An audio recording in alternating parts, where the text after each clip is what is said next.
Hello everyone, my name is Mohit Kataria and welcome back to my channel preparation mantra. जैसा कि कल एक lecture मैंने दिया था आपको किसका, पीरियोडिक टेबल का, यानी कि आवर्त सारणी का, कि मैंडलीव की आवर्त सारणी क्या होती है वो सब मैंने वहां पर एक्सप्लेन कर दिया था। और कहाँ कहाँ से कौन कौन सा क्वेश्चन बनता है वो सब के बारे में भी मैं आपको बता चुका हूँ। तो इसी चीज को अब हम क्या करते हैं सर, इसी चैप्टर में आगे बढ़ते हुए आज हम पढ़ने वाले हैं सर संक्रमण तत्व। तो संक्रमण तत्व क्या होते हैं उसकी डेफिनेशन थोड़ी सी आपको यहाँ से क्लियरिटी देता हूँ।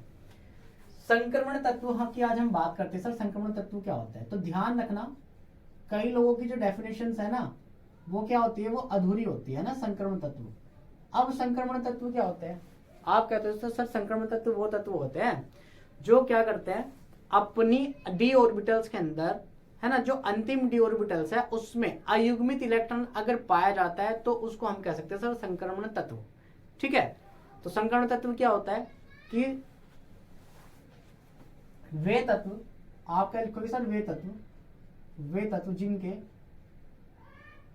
या जिनकी अंतिम डी ऑर्बिटल्स में, जिनकी अंतिम डी ऑर्बिटल्स में, डी ऑर्बिटल में क्या होता है सर, अयुग्मित इलेक्ट्रॉन कम से कम, है ना, कम से कम एक अयुग्मित इलेक्ट्रॉन, कम से कम एक अयुग्मित इलेक्ट्रॉन पाया जाता है, उसको क्या बोलते हैं सर, संक्रमण तत्व कहलाते हैं। तो वो सभी के सभी तत्व जिनके अंतिम डी ऑर्बिटल में केवल कम से कम एक इलेक्ट्रॉन तो अयुग्मित इलेक्ट्रॉन पाया जाना चाहिए। अयुग्मित क्या होता है, अनपेयर्ड बोलते हैं, यानी कि पेयर की फॉर्म में ना हो, पेयर की फॉर्म में ना हो, तो हम इसको बोलते हैं सर अनपेयर्ड। अनपेयर्ड बोलते हैं सर, अयुग्मित इलेक्ट्रॉन होना चाहिए, अनपेयर्ड होना चाहिए, ऐसा ना हो कि पेयर में हो जाए। जैसे कैसे सर, एग्जांपल को लेते हैं सर, एग्जांपल के लिए हम लेते हैं सर स्कैंडिनियम। अब ध्यान रखना, स्कैंडिनियम जो होता है इसका जो एटॉमिक नंबर होता है ना वो कितना होता है सर, 21 होता है। और जब हम इसका इलेक्ट्रॉनिक विन्यास निकालते हैं, इलेक्ट्रॉनिक कॉन्फ़िगरेशन निकालते हैं, तो देखो कैसे निकालते हैं। अब मैं यहाँ पर यूज करता हूँ सर आर्गन का, क्यों, क्योंकि आर्गन अपने आप में क्या होता है सर, 18 होता है। और किससे निकालते हैं, जो आप भाव का जो नियम था ना, ऊर्जा चक्र जो होता है 1s2 2s2 2p6 3s2 3p6 है ना, और फिर 4s2। तो 3p6 तक क्या होता है, 18 इलेक्ट्रॉन होते हैं। अब यहाँ पर जाएगा सर 4s2, तो कितने इलेक्ट्रॉन हो गए, अब आप कहोगे सर 4s2, टोटल 20 इलेक्ट्रॉन तो यहाँ तक हो चुके हैं, क्योंकि ये क्या है सर 4s2 हो चुका है, 20 इलेक्ट्रॉन तो आपके हो चुके हैं, क्योंकि 18 और 2 20 इलेक्ट्रॉन। अब इसके अंदर का एटॉमिक मास होता है सर 1। तो यहाँ 4s2 के बाद आता है सर 3p नहीं आएगा, 3d आएगा, डायरेक्ट कितना होता है 3d 10 होता है। लेकिन एक इलेक्ट्रॉन कितना बचे सर, एक इलेक्ट्रॉन बचा है तो 1 हो जाएगा। अब अंतिम डी ऑर्बिटल ये रही है और इलेक्ट्रॉन है सर इसमें एक, कैसे बनाएंगे, तो डी ऑर्बिटल में 5 बॉक्स होते हैं, डी ऑर्बिटल के अंदर 5 बॉक्स होते हैं, इस चीज का ध्यान रखना आपको। तो आएगा 1 2 3, कितना हो गया सर, 1 2 3 4 और एक ही हो जाएगा सर 5। तो अंतिम डी ऑर्बिटल में कितने इलेक्ट्रॉन, एक इलेक्ट्रॉन होना चाहिए सर, तो ये हो जाएगा सर एक इलेक्ट्रॉन यहाँ पर, और वो भी कैसा, अनपेयर्ड, यानी कि अयुग्मित इलेक्ट्रॉन है या नहीं है। आप कहोगे सर बिल्कुल क्या है, अयुग्मित इलेक्ट्रॉन है, तो इसलिए हम क्या कह सकते हैं कि जो स्कैंडिनियम है वो कैसा है, वो एक संक्रमण तत्व है। ठीक है, तो स्कैंडिनियम क्या है, एक संक्रमण तत्व है। क्यों, नंबर ऑफ अनपेयर्ड इलेक्ट्रॉन है ना, हम कह देंगे इसमें, ये क्या लिख सकते हैं, यहाँ पर लिख सकते हैं सर 1 अनपेयर्ड इलेक्ट्रॉन। एक अयुग्मित इलेक्ट्रॉन होने के कारण ये क्या है सर, डी ऑर्बिटल है ना, संक्रमण तत्व है, या डी ब्लॉक के तत्व भी इनको हम बोलते हैं। चलिए नेक्स्ट हम एग्जांपल लेते हैं सर कॉपर का। अगर हम कॉपर की बात करते हैं तो कॉपर का कितना होता है सर, आप कहोगे सर 29 होता है। 29 मतलब कितना हो जाएगा आपका, जो 29 है ना, ये कॉपर का होता है। और कॉपर के बाद आता है जिंक, उसका भी एग्जाम्पल लेंगे। तो क्या ये जो 29 है, जो कॉपर है वो संक्रमण तत्व है या नहीं है, इसको क्लियरिटी देते हैं सर। तो फिर से आर्गन यानी कि 18 तक तो आपने चल दिया, 18 तो आपने लगा दिया। अब लगाएंगे हम 4s2। अब जो 3d10 है ना, ये होता है सर 3d10 होता है, इसमें 10 इलेक्ट्रॉन आ सकते हैं। बट आप मुझे बताओ कि 4s2 तक हमने कितने रखा, देखो 18 तो ये हो गया और भाई 2 ही होगा, टोटल कितना हो गया 20। इलेक्ट्रॉन कितने बचे यहाँ से 9, तो आने तो चाहिए कितने 10, लेकिन आएंगे कितने 9 आ जाएंगे। क्यों आएंगे, क्योंकि 9 ही है हमारे पास में, तो इसलिए हम यहाँ पर 9 रख देंगे सर, यहाँ पर 9 इलेक्ट्रॉन आ जाएगा। अब हमारे पास में क्या सर, यही डी ऑर्बिटल है, तो फिर से मैंने अंतिम डी ऑर्बिटल मैंने बना ली। कितने बॉक्सेस बनाएंगे, जल्दी से बता दो। आपको सर पांच होते हैं बॉक्स, तो रहेगा 1 2 3 4 और ये हो जाएगा सर 5 बॉक्स। अब सब में पहले क्या होता है, इलेक्ट्रॉन कैसे बढ़ते हैं, पहले सब में एक एक बढ़ते हैं, उसके बाद में डबल करते हैं। तो ये हो जाएगा सर किसके बाद, 20 के बाद हो जाएगा आपका 21 22 23 24 25, फिर आ जाएगा सर 26 27 28 29। तो ये क्या बचेगा सर, फिर से बचेगा सर 1 अनपेड इलेक्ट्रॉन है, एक अयुग्मित इलेक्ट्रॉन बच गया। तो जब हमारे पास में एक अयुग्मित इलेक्ट्रॉन है तो हम इसको कैसे कह सकते हैं सर, ये कैसा तत्व है, ये एक संक्रमण तत्व है। अब मोस्ट इंपोर्टेंट मैं आपको एग्जांपल देने वाला हूं जिंक का। आपसे पूछा जाता है कि क्या जिंक एक संक्रमण तत्व है या नहीं है, तो कैसे फाइंड करते हैं उसको, यही है ना, यही है। बट इसमें देखना कि जिंक संक्रमण तत्व है या नहीं है। तो ये देखो जिंक, यहाँ सर जिंक, और जिंक का एटॉमिक मास जो नंबर है सर वो कितना होता है सर, वो 30 हो जाता है ना। तो कितना हो जाएगा भाई, 30 हो जाएगा। अब देखो आर्गन तक तो सेम रहता है, हमारा आर्गन तो सेम रहता है, और ये होता है सर 4s2, ये भी सेम रहेगा, आपका 4s2 भी सेम रहेगा, ठीक है। बट अब कितना रहेगा, अब 3d10 हो जाएगा। क्यों, क्योंकि आपके पास में 10 इलेक्ट्रॉन है अभी। जिंक के अंदर कितना है सर, देखो 30 है ना, इसका जो एटॉमिक नंबर है, जो परमाणु का क्या बोलते हैं उसको, क्रमांक, जो परमाणु क्रमांक है वो कितना है, 30 है। तो 18 तो ये हो गया, 2 ये होगा, कितना हो जाएगा 18 और 2 20, और 10 इलेक्ट्रॉन ये रहे, तो कितना हो गया 30। अब फिर से अंतिम डी ऑर्बिटल्स में देखते हैं सर कितने इलेक्ट्रॉन है, अयुग्मित इलेक्ट्रॉन है भी या नहीं भी है। तो ये लो, ये मैंने बना दिया सर डी ऑर्बिटल, कितने बॉक्सेस 5, तो 1 2 3 4 और ये 5। भरने का क्रम वही होगा, पहले एक एक इलेक्ट्रॉन भरते हैं हमेशा, ध्यान रखना ये केमिस्ट्री वाले। तो 3 4 हो गया और ये होगा 5।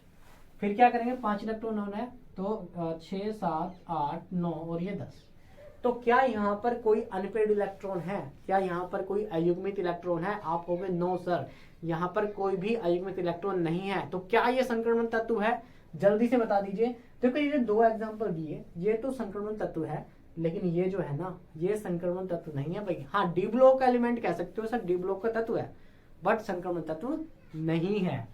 तो यहाँ पर क्या हो जाएगा सर, नो अनपेड इलेक्ट्रॉन, कोई भी अनपेड इलेक्ट्रॉन नहीं है, कोई भी अनपेड इलेक्ट्रॉन नहीं है। तो इसलिए हम क्या कह सकते हैं सर, इसलिए हम कह देंगे कि ये वाला जो है वो डी ब्लॉक या फिर संक्रमण तत्व नहीं है।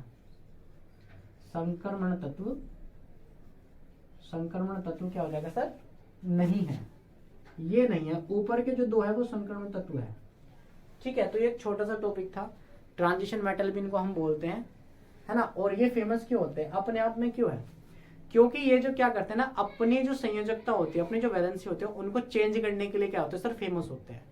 अपनी क्या करते हैं सर, संयोजकता बदलते रहते हैं, प्रवर्ती संयोजकता भी बोलते हैं, इसलिए दल बदलू बोलते हैं ना नेताओं को। तो वैसा ही इनका भी हाल है, ठीक है। अब इससे आगे हम बात करेंगे एक और टॉपिक का छोटा सा, जिसका नाम है सर नाभिकीय आवेश, उसको देखते हैं। तो एक छोटे से टॉपिक पर हम और बात करते हैं, जिसका नाम मैंने बताया था आपको, नाभिकीय आवेश।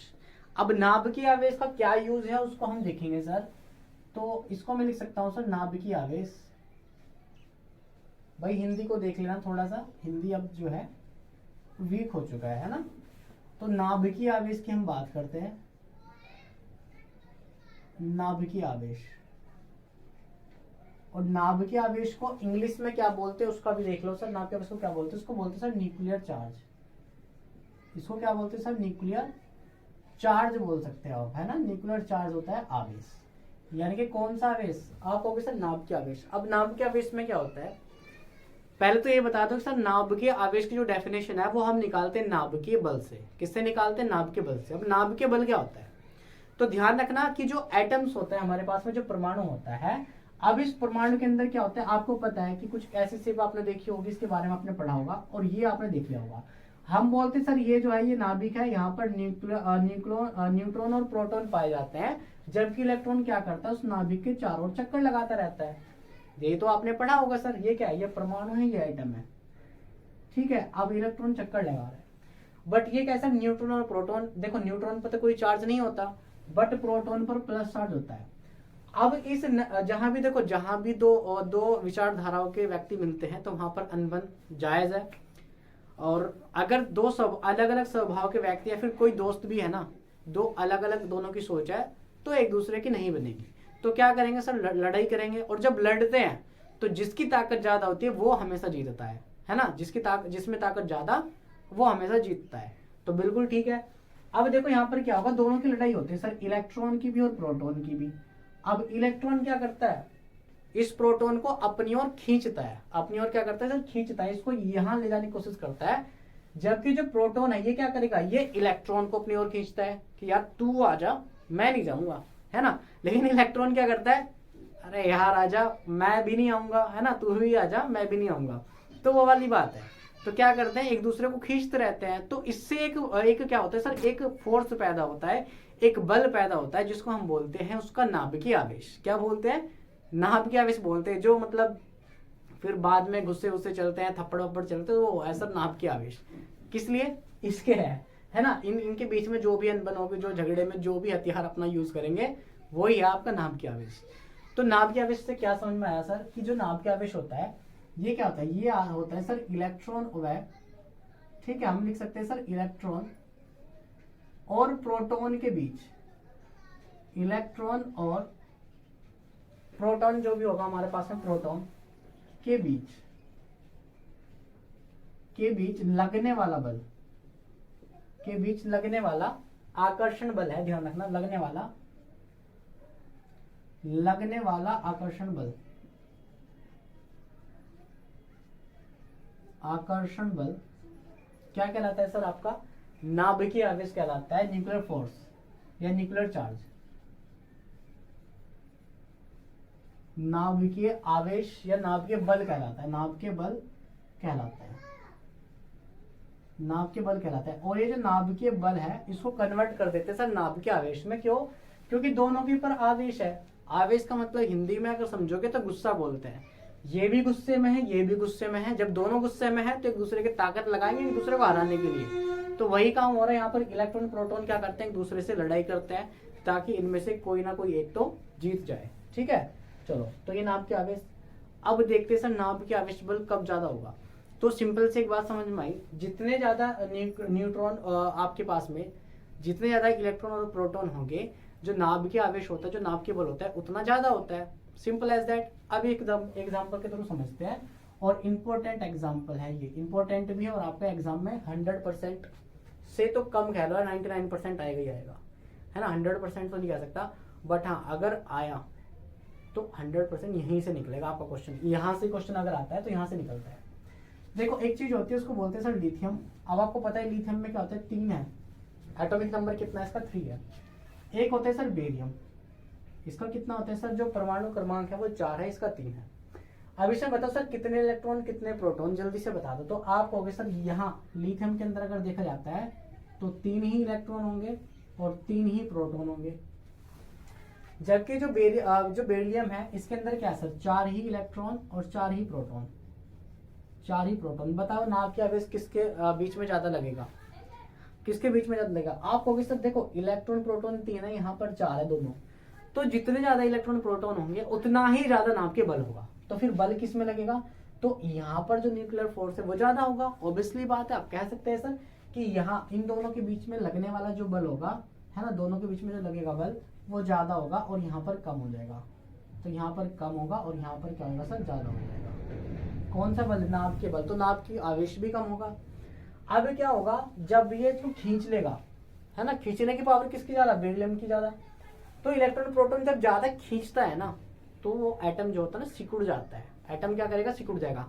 मान लो इतना बड़ा है और उसको खींच रहा है, तो यहाँ आसपास तो आएंगे कम से कम फोर्स लगाकर। तो जब आसपास आ रहे हैं तो उसका मतलब क्या हो रहा है, तो इसका मतलब सिंपल एज दैट आप कह सकते हो साइज क्या होगा सर, कम हो गया। तो यहाँ से यही कारण है, मतलब पूछता है कि क्या कारण है कि लिथियम का जो साइज होता है वो बेरिलियम से बड़ा होता है। क्या कारण है, तो नाभिकीय आवेश होने के कारण, नाभिकीय आवेश ज्यादा होने के कारण बेरिलियम का जो साइज होता है ना, वो लिथियम से छोटा हो जाएगा। या फिर कह सकते हैं कि लिथियम का जो साइज होता है वो बेरिलियम से बड़ा होता है। मीन्स ये हो जाएगा साइज की हम बात करते हैं यहाँ पर, यानी कि परमाणु का आकार। तो हम क्या कहेंगे सर यहाँ पर कि परमाणु का अगर साइज की हम बात करते हैं, साइज की बात करते हैं, साइज की, तो बेरिलियम लिथियम का जो साइज है ना वो बड़ा होगा बेरिलियम से। क्यों, क्योंकि नाभिकीय आवेश के कारण, यही कारण है ना। तो मैं यहाँ पर लिख देता हूँ कि नाभिकीय आवेश के कारण या नाभिकीय बल के कारण, नाभिकीय बल के कारण बल के कारण, नाभ के बल के कारण क्या होगा सर, लिथियम का परमाणु या लिथियम का जो आकार होता है, लिथियम का आकार, साइज की बात करते हैं, लिथियम का आकार बेरिलियम से, है ना, बेरिलियम से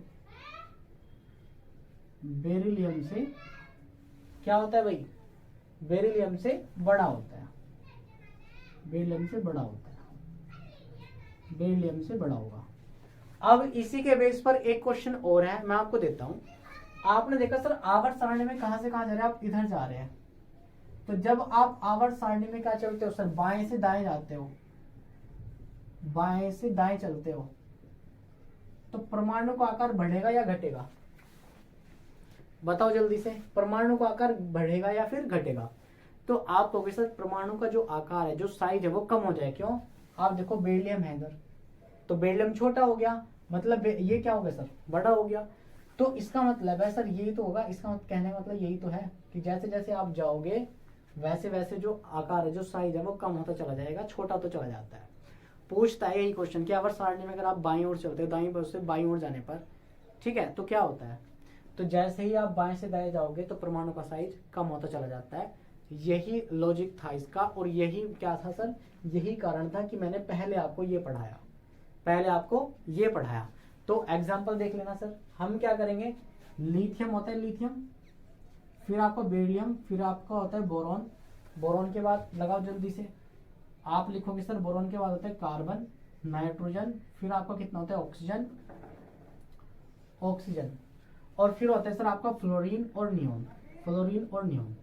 अब यहाँ से क्वेश्चन बनता है कि भाई इनको क्या करें, बढ़ते परमाणु साइज के क्रम में लगाओ, है ना। तो बढ़ता परमाणु क्रम का मतलब है सबसे पहले सबसे छोटा, या तो वैसे कह सकते हो, या आप कहो सर डिक्रीजिंग ऑर्डर में लगाइए, घटते क्रम में लगाइए। तो जब आप घटते क्रम में लगाओगे, आपको पता है सर जैसे जैसे आप आगे जाओगे इनका जो साइज है वो कम होता चला जाएगा, तो साइज कम होता जा रहा है, तो फिर ये आ जाएगा सर डिक्रीजिंग ऑर्डर है, ये आ जाएगा घटता क्रम।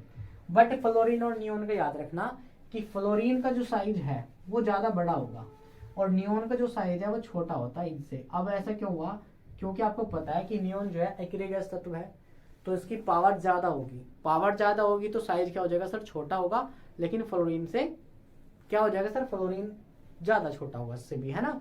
ठीक है, तो ये एक था आपका कि जैसे जैसे आप क्या करते हो, बाएं से दाएं जाते हो, तो परमाणु का जो आकार है वो घटता चला जाता है। तो ये मैं कह सकता हूं sir decreasing order of atomic size, decreasing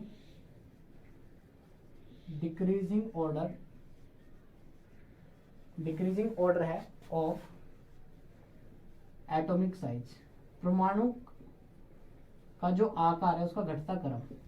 ठीक है, चलिए, तो भाई आज के इस वीडियो में हमने क्या देखा सर, मेंडलीफ का आवर्त सारणी तो हो गई थी, उससे जब हम आगे बढ़े तो एक तो हमने पढ़ा यहाँ से संक्रमण तत्व के बाद हमने डिस्कस करा सर आज की क्लास में क्या डिस्कस किया, नाभिकीय आवेश। तो नाभिकीय आवेश और संक्रमण तत्व बस ये है। अब इसके बाद में थोड़ा सा और ये चैप्टर का पोर्शन बचा है, उसको हम नेक्स्ट पार्ट में कवर कर लेंगे। तो जिनको मेरी वीडियो अच्छी लगी हो वो चैनल को सब्सक्राइब कर लेना और बेल आइकन दबाकर क्या कर लेना सर, उसको सब्सक्राइब भी कर देना। ठीक है, तो आज की क्लास में बस इतना ही। अब हम मिलेंगे नेक्स्ट क्लास में, तब तक के लिए bye bye, take care, thank you for watching this video.